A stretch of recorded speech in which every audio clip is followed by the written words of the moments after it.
Welcome everyone to Module 2 of the Early Childhood Teachers course. In this module, we will explore ways to create a learning environment that encourages the participation of all children, regardless of their sex and associated gender. Gender plays a crucial role in shaping experiences, interactions, and opportunities for children. By understanding and addressing gender-related aspects, we can create inclusive and nurturing learning environments for all children to thrive. Let us watch a video to learn more.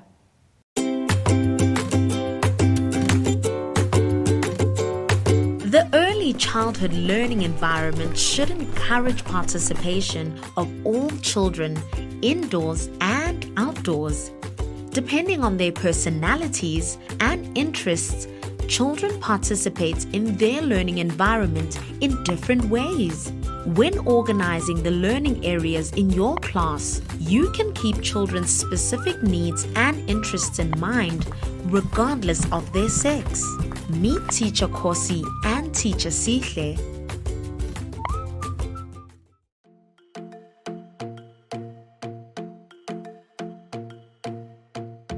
They reorganize their learning areas regularly to encourage different children to mingle and to inspire new games. For example, by moving the construction area and fantasy play area closer together. Or by taking toys from the fantasy area to the sandpit. They encourage children to play with a variety of materials that they normally would not play with. The teachers encourage children to play in all learning areas.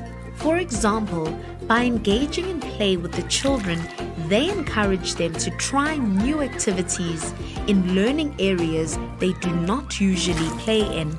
They can also rotate children between learning areas. This diversifies play and learning opportunities.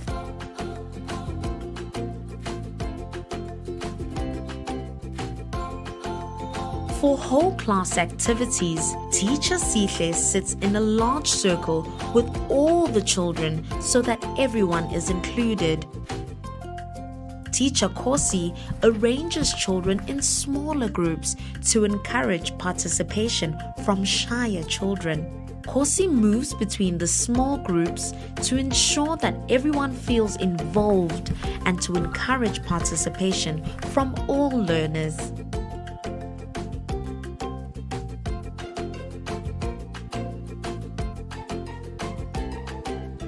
The teachers physically divide learning areas and the playground into different spaces to allow different groups to play at the same time. They also ensure that no group of children takes up a play space and excludes others. The teachers explain that by taking turns, everyone can learn together. It is not the intention to force children to do things they do not want to do, but rather to help them explore and expand their learning through trying different things. Creating opportunities for children to play in different learning areas will help them grow, learn, and develop. As you can see, the way in which your classroom and learning areas are arranged influences children's involvement and learning. Children participate in their learning environment in different ways. This depends on their personality and interests. Some children like to speak in front of their peers, while other children are more reserved and prefer to follow the lead of others. Some children easily explore different activities and roles, whereas others need more encouragement and support. Let us look at 3 strategies that you can use to encourage participation of all children. Strategy number 1. Set up your learning areas to attract diverse children to play and work together. Let's take a look at Teacher Sihle's indoor classroom. Teacher Sihle uses different learning areas in his classroom, such as regularly reorganizing his learning areas to inspire new games and encourage children to mingle. For example, He brings the fantasy and construction areas closer together to encourage cross-play between two areas. This encourages elements of fantasy and construction play in both areas and can encourage different children to play together. He regularly changes the placement and combination of materials in his learning areas, helping inspire children to use materials that they would usually be less interested in playing with during free play. For example, moving blocks into the fantasy area could inspire children to build a house for the dolls and include play with dolls in building activities. Teacher Sihle encourages children to try out all learning areas. Observe how children move between different learning areas, what and who they play with. Gently encourage them to try out a new toy, activity, or play with someone they might have not played with before. The intention is not to force children to do things they don't want to do. Rather, we want to help them explore and expand their learning through trying different things. Creating opportunities for children to participate in a variety of activities will help them grow, learn, and develop. Strategy number 2. Arrange seating to encourage all children to participate fully. Seating and group arrangements can influence how children participate, especially children who need more encouragement to speak in group contexts, such as shy children or those who are not used to being the focus of attention. Arrange children in smaller groups around a large table or on a carpet to improve the participation of shyer or less active children. During teacher-guided activities, move around the room and sit in different places to make sure everyone is involved and feels encouraged to participate. Strategy number 3. Prevent children from taking up all the space or excluding others. Take a look at the outdoor area at Kosi and Sihle's school. It is just as important as their indoor space, and it has designated spaces for different types of activities. They physically divide the outdoor play area and indoor space into different spaces.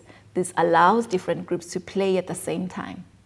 For example, use furniture to divide areas in different spaces, such as a carpet, storage boxes and shelving inside, or plants and low hedges outside.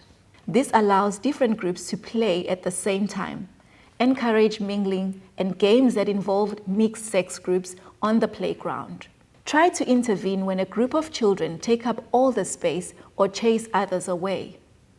For example, a group of girls playing house might not welcome a boy into their game, or a group of boys playing outside may be using all the balls, not allowing girls to play along. If a child says, "You can't play in the kitchen because you are a boy," you can respond by saying, "We can all learn together how to make a recipe and cook the food together." The setup of learning areas can influence how attractive they are to different children. Thank you for joining us in Module 2, where we explored ways to create a learning environment that is gender responsive. By understanding the impact of gender, we can create more inclusive spaces where every child feels valued and supported. Remember, your role is essential in promoting equality and providing equal opportunities for all children. Let's continue to apply our newfound knowledge and create environments that celebrate diversity, nurture growth, and inspire young minds. Goodbye for now.